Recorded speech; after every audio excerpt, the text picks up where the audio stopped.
Thank you, Sally.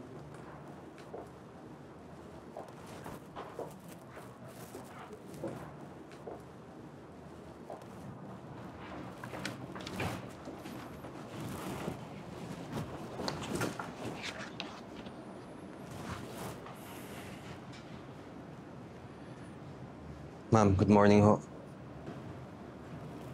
What do you need, Marasigan?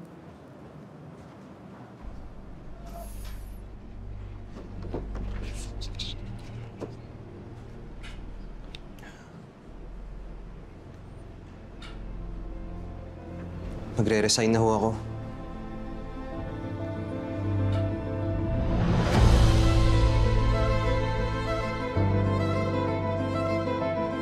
Ito-turn over ko lang po ng maayos po ang lahat.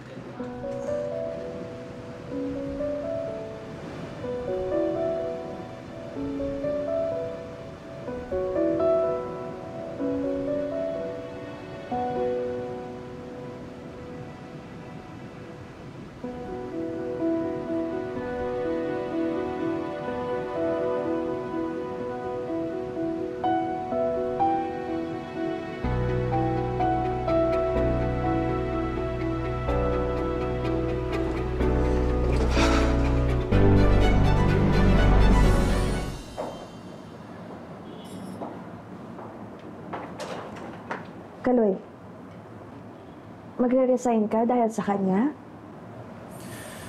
Aalis ako dahil ayoko maging pabigat sa kanya. Pati na rin dito sa kumpanya.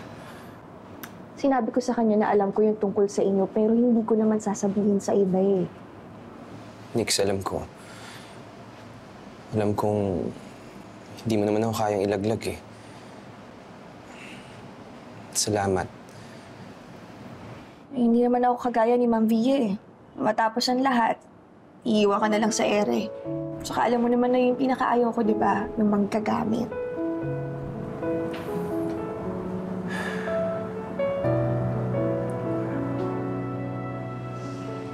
Bati na ba tayo? Mukhang di ka nagalit sa akin eh. Kapag sinabi ko ba na bati na tayo at hindi na ako galit sa'yo, magbabago ba yung desisyon mo? Hindi ka na magre-resign?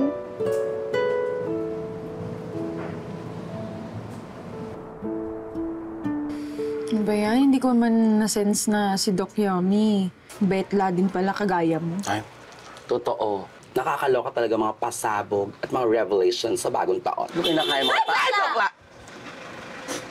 Alam mo, papasubugin ko rin tong isang to.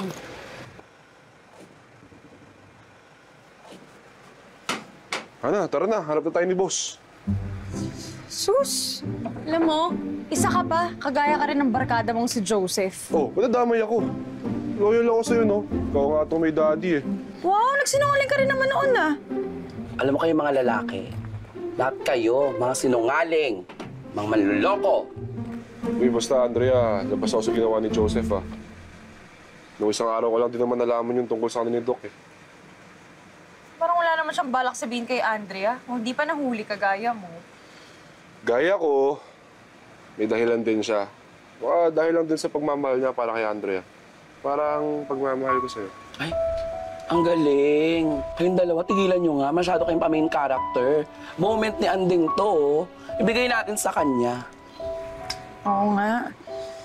Hindi ba hinahanap ni Kenneth yung ama niya? Oo naman yung inaanak ko.